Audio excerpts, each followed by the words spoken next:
Bonjour et bienvenue dans la chaîne de Mathématiques Sciences. Aujourd'hui, je vais vous présenter et expliquer une nouvelle vidéo, qui est une vidéo donc en mathématiques pour les secondes. Et dans cette vidéo de mathématiques pour les secondes, nous allons tout simplement ici apprendre à résoudre ce qu'on appelle des équations quotients. Ok. Alors, on a vu dans ce chapitre-là ce qu'on appelle des équations de produit. Okay. Donc, quand on avait un produit nul, et là, on va voir comment résoudre des équations justement avec un quotient. Ok. Des équations quotients, et plus précisément quotient nul, qu'on devrait dire. Ok. Voilà. Alors, bon. Justement, on va partir d'un truc simple, ok? Parce que oui, quand on parle de quotient nul, en fait, il faut déjà se mettre d'accord sur cette notion de quotient nul. Et après, une fois qu'on sera mis d'accord sur cette notion de quotient nul, et bah, de là, on pourra faire les résolutions d'équations telles que c'est bien, ok? Alors, du coup, ce qu'on appelle un quotient nul, en fait, c'est tout simplement un quotient dont le numérateur vaut 0, mais dont le dénominateur est non nul. Alors, je vous explique pourquoi. En mathématiques, je vous rappelle qu'on ne peut pas diviser par 0. C'est interdit. Par exemple, 25 divisé par 0, en mathématiques, ça n'a pas de sens.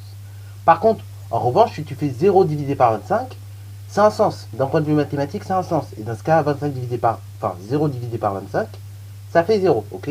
Ça fait ce qu'on appelle un quotient nul. C'est un quotient qui est nul, ok? Tu divises rien par un nombre, et bah tu obtiens rien, ok? C'est logique. Et ça, d'un point de vue mathématique, c'est ce qu'on appelle un quotient nul. Un quotient nul, et bien justement, c'est un quotient dont le numérateur est nul, mais dont le dénominateur est non nul. Ok. Voilà, voilà. Donc on va noter. Alors du coup, comme je l'ai dit, un quotient est nul, ou bien un quotient est nul, c'est tout simplement un quotient dans lequel le numérateur est nul, mais le dénominateur est non nul. Ok. Alors justement, et ben on va un petit peu, on va dire, débriefer là-dessus, sur ce qu'on appelle le dénominateur, enfin sur le dénominateur, le fait qu'il soit pas nul. Comme en mathématiques, je vais vous expliquer, on ne peut pas diviser par 0, ça n'a pas de sens d'un point de vue mathématique. Et bien dans ce cas-là, dans le cas où on va résoudre une équation quotient nul, et ben en fait, les valeurs pour lesquelles le dénominateur s'annule, c'est ce qu'on appelle les valeurs interdites. Ok. Alors, du coup, là, ce que je vous ai dit, les valeurs qui annulent le dénominateur, c'est ce qu'on appelle les valeurs interdites. En effet, en mathématiques, on ne peut pas diviser par 0. Dans ce cas-là, bah, à partir du moment où vous avez une équation quotient nul, et ben, il faut savoir que dans un premier temps, on va déterminer ce qu'on appelle les valeurs interdites, c'est-à-dire les valeurs qui vont annuler le dénominateur. Et donc, c'est ces valeurs-là qui ne pourraient pas être solution de l'équation. Okay. C'est très important de les déterminer, car au moins, ben, on sait que pour telle valeur de x, on ne pourra pas prendre telle valeur de x en tant que solution de l'équation, puisqu'elle va annuler le dénominateur. Et dans ce cas-là, et ben, l'équation n'aurait pas de sens, ok? Puisqu'en mathématiques, on n'a pas le droit de diviser par 0. Ok. Voilà, voilà. Alors du coup, que faut-il retenir déjà de ça? Il faut retenir deux notions. Il faut retenir déjà la notion de quotient nul. Un quotient est dit nul si justement le numérateur est nul, mais le dénominateur est non nul. Ok. Ça, c'est la définition, la propriété qui va caractériser la notion de quotient nul. Deuxième chose, il faut retenir que les valeurs interdites, ce qu'on appelle valeurs interdites, ce sont tout simplement les valeurs qui vont annuler les dénominateurs, ok, qui vont faire que le dénominateur va valoir 0, ok. Et donc, pour une équation quotient nul, vous allez voir qu'en général, on a au moins une valeur interdite, ok. Voilà, voilà, on a toujours des valeurs interdites. Voilà, voilà. Et ça, bah, des valeurs interdites, on les a parce que, justement, en mathématiques, on n'a pas le droit de diviser par 0. Alors du coup, maintenant qu'on a vu le cours, on a vu la partie théorie, et ben maintenant, on va voir la pratique. Comment ça marche, comment on résout ce genre d'équation. Alors du coup, on va commencer par cette première équation, qui est la suivante. On nous dit donc de résoudre dans R l'équation suivante. 5x moins 4 divisé par x moins 2 égale 0. Alors donc je vous laisse mettre la vidéo en pause, pour ceux qui seraient chauds, qui auraient une idée de comment ça se résout. Et ensuite, on va tout simplement corriger. Sur ce donc, correction. Alors donc, on demande de résoudre dans R cette équation-là. Donc 5x moins 4 sur x moins 2 égale 0. Alors dans un premier temps, toujours, quand on résout une équation quotient nul, et ben, ce qui est intéressant à faire, c'est de déterminer justement les valeurs interdites. Ok. Mais avant même de déterminer éventuellement ce qu'on appelle les valeurs interdites, on pourrait déjà rappeler, mine de rien, que cette équation-là, c'est une équation quotient nul. On peut le rappeler. Ok. Donc on va rappeler ça rapidement. Donc 5x sur 4 divisé par x moins 2, ok, 5x moins 4 divisé par x moins 2 égale 0, c'est une équation quotient nul. Et donc cela implique deux choses, ça va impliquer que dans un premier temps, on va déterminer ce qu'on appelle les valeurs interdites. Donc c'est parti mon kiki, on détermine d'abord ce qu'on appelle les valeurs interdites. Et c'est parti mon kiki, donc on détermine les valeurs interdites, c'est-à-dire donc les valeurs qui vont tout simplement annuler le dénominateur. Donc déjà le dénominateur, c'est x moins 2. Et donc on va déterminer les valeurs qui vont annuler les dénominateurs, c'est-à-dire qui vont faire qu'il va valoir 0. Donc, autrement dit, on va écrire cette équation-là. X moins 2 égale 0, ok? Voilà, on va... Ça, c'est très très important, ok? Que vous écrivez ça comme ça. En fait, en écrivant cette équation-là, x moins 2 égale 0, on recherche pour quelle valeur de x finalement, et bah, quand je vais remplacer, ça va me donner 0. Et donc, pour quelle valeur de x, et bah, ça va annuler le dénominateur. Autrement dit, on recherche la valeur interdite. Donc, c'est parti mon kiki, x moins 2 égale 0, ça veut donc dire que x, c'est égal à 2, ok? Là, le moins 2, je rappelle, et bah, c'est ce qui me gêne. Donc, je vais additionner plus 2 aux deux membres de l'égalité, et ça va me donner que x égale à 2. Ainsi, donc 2, c'est la valeur interdite, c'est la valeur qui ne pourra pas être solution de cette équation, ok? Donc, on peut noter 2 est la valeur interdite. Alors, du coup, je vous ai précisé qu'ici 2, donc c'est la valeur interdite. Alors, on peut le mettre, mais on n'est pas obligé. Là, je vous l'ai mis comme ça, en guise pour agrémenter la chose. Mais donc, on n'est pas obligé de le mettre. Là, je vous ai dit, dans ce cas-là, par conséquent, elle ne peut être solution de l'équation. Ce qui veut dire, donc, bah, cette valeur-là, on ne peut pas la prendre comme solution de l'équation, puisqu'elle va annuler le dénominateur. Et donc, notre équation n'aura plus de sens. Ok? Voilà, voilà. Alors, du coup, bah, une fois qu'on a déterminé la valeur interdite, alors là, donc, il n'y en avait qu'une, mais dans certains cas, on peut en avoir deux des valeurs interdites. Ok? Notamment, bah, si au numérateur, on se retrouve avec un produit nul. Ok? Donc, c'est-à-dire, on a un produit au numérateur. Et ben, dans ce cas-là, on va se retrouver avec un produit nul. Et donc, on aura potentiellement au moins deux valeurs interdites. Ok? Là, dans ce cas-là, on n'a qu'une valeur interdite. Donc, ça peut arriver. Voilà, voilà. Mais dans certains cas, il faut savoir quand on a un produit, notamment, on peut avoir deux valeurs interdites. Ok? Voilà, voilà. Donc, maintenant que nous avons déterminé ces valeurs interdites, et ben, on va résoudre l'équation en quelque sorte. Ok? Alors, donc, on va déterminer finalement pour quelle valeur de x, et ben, le numérateur s'annule. C'est-à-dire, pour quelle valeur de x, le numérateur vaut 0. Ok? Donc, on résout l'équation. Donc, on va déterminer ce coup-ci. Et bah, pour quelle valeur de x, le numérateur s'annule. Ok? Quand je dis on résout l'équation, par contre, ça veut dire ça, dans ce cas-là. Donc, ça veut dire on détermine pour quelle valeur de x, le numérateur s'annule. C'est-à-dire, donc, on écrit en quelque sorte l'équation suivante. 5x moins 4 égale 0. Ok? Alors, cette équation va se résoudre en deux temps. D'abord, j'ai le moins 4 qui me dérange. Donc, tout simplement, et bah, le moins 4, là, qui est là, je vais le mettre au membre de droite. Et donc, ça va me donner 5x égale 4. Ok? Voilà, voilà. 5x égale 4. Donc là, pareil, j'ai 5 fois x qui me donne 4. Moi, je veux la valeur d'un seul x. Donc, je vais tout simplement diviser par 5. Ainsi, ça va me donner x qui est donc égal à 4 cinquièmes. Ok? Alors, 4 cinquièmes, ou bien éventuellement en écriture décimale, si certains aiment comme ceci, ça fait 0,8. Ok? Voilà, voilà. Donc là, 4 cinquièmes, c'est la valeur qu'il faut prendre au départ. Donc, il faut remplacer bah, pour que, tout simplement, mon numérateur s'annule. Pour que mon numérateur soit nul. Ok? Voilà, voilà. Donc là, du coup, 4 cinquièmes, c'est la solution d'équation, ce qui veut dire donc que 4 cinquièmes, c'est le nombre qui va annuler le numérateur. Ok, voilà. Donc ainsi, on va noter, grand S est égal, entre accolades, 4 cinquièmes. Ok, voilà. Donc vous avez vu comment ça fonctionne pour la résolution d'équations quotient.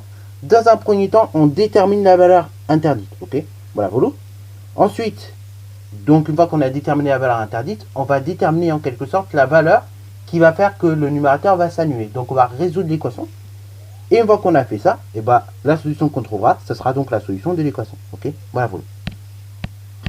Et éventuellement, si ça peut rassurer certains, et bah, au départ, on peut préciser bien évidemment que l'équation que vous avez dès le départ est une équation produit nul, quotient nul. Ok, et donc ça mettra toutes ces, enfin, ça va donc induire qu'on fait ces deux étapes-là.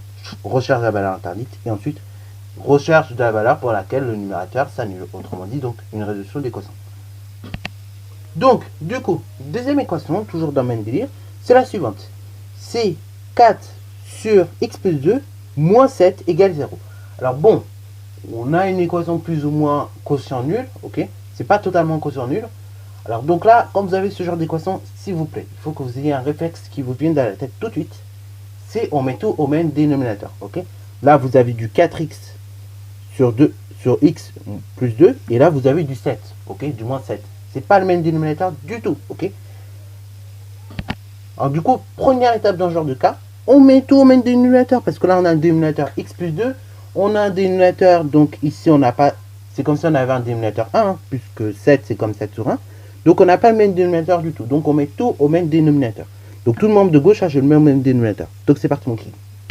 Donc ainsi, si on met tout au même dénominateur, donc je vais écrire mon équation de base, qui est la suivante, c'est donc 4 sur x plus 2 moins 7 qui est donc égal à 0. Si je amène tout au même dénominateur, et ben là, le dénominateur commun que vous avez entre 7, ben là, 7 c'est comme 7 sur 1. Donc le dénominateur commun que vous avez entre 1 et 7, ben, c'est tout simplement x plus 2. Ok, voilà. Et donc, ben, si je cherche à mettre tout sur le dénominateur x plus 2, ben là, pour ma première fraction, ça donnera 4 sur x plus 2. Ok, ça ne change pas. Par contre, pour ma seconde fraction, 7 moins 7 sur 1, bah, ça me donne tout simplement la 7 facteur de x plus 2, ok, divisé par au dénominateur x plus 2, ok. Et tout ça reste égal à 0, ok. Voilà.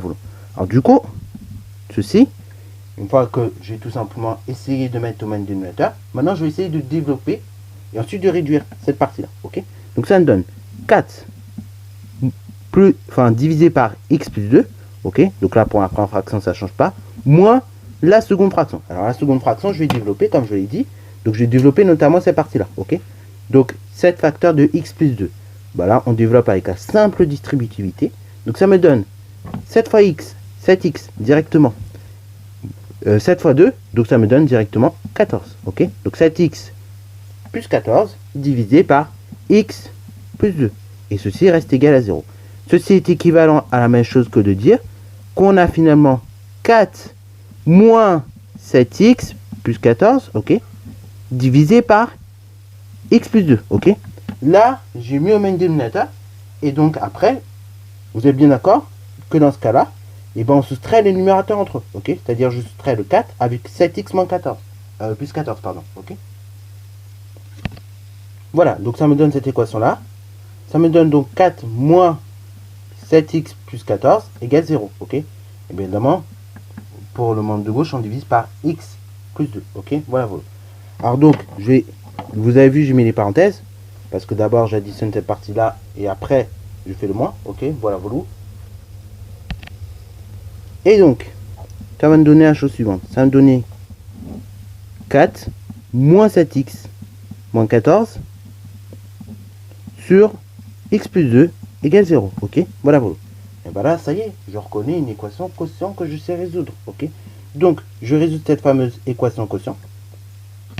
Et donc là, deuxièmement, je vais tout simplement rechercher ce qu'on appelle les valeurs interdites, ok. Voilà. Donc, c'est parti mon kiki. Et donc, les valeurs interdites, c'est en gros les valeurs qui vont faire que le dénominateur va s'annuler. Donc, ce qui veut dire, je vais rechercher à écrire cette équation-là. X plus 2 égale 0, ok. Donc, je vais rechercher la valeur qui, ajoutée avec 2, va me donner 0. Donc, ceci est équivalent à dire que x, c'est donc égal à moins 2, ok. Donc, moins 2, c'est la valeur interdite. Donc, je vais résoudre mon équation, c'est-à-dire, donc, en gros, je vais faire en sorte que mon numérateur, enfin, je cherche la valeur la valeur de x par laquelle le numérateur va s'annuler. C'est-à-dire, donc, je résous l'équation suivante. 4 moins 7x moins 14 égale 0, ok. Bah, c'est parti mon kiki. Donc, on va légèrement réduire les choses. Donc, l'équation, ça me donnerait tout simplement, là, vous voyez, vous avez 4, vous avez moins 14. Donc, ça me donnerait moins 10 moins 7x égale 0. Ok. Ceci est donc équivalent à la chose suivante. Donc là, vous avez moins 10 moins 7x égale 0. Vous recherchez x égale quelque chose. Ok. Là, vous voulez avoir x d'un côté et le nombre de l'autre. Vous voyez que votre moins 10, il est gênant. Donc, on va tout simplement faire basculer le moins 10 sur le membre de droite. Et donc, ça va me donner plus 10 au membre de droite. Et là, au membre de gauche, il ne me reste rien. Il me reste juste 7x. Ok. Donc, j'ai moins 7x qui est égal à 10. Et donc, moi, je veux la valeur d'un seul x. Ok. Et bah, pareil. Je vais tout simplement diviser par moins 7, pardon, de part et d'autre de mon égalité. Et donc, je vais obtenir moins 17e. Ok. Ainsi, x, il vaut moins 17e. Ok. Et moins 17e, c'est la solution de mon équation. Ok. Voilà. Et voilà, donc notre grand S est égal à 1 3 accolade, moins 17e. Et voilà. Donc sur ce, c'est la fin de cette vidéo. J'espère qu'elle t'a plu. Si c'est le cas, n'hésitez pas à la liker, commenter et bonne reste à toi en mathématiques et en sciences.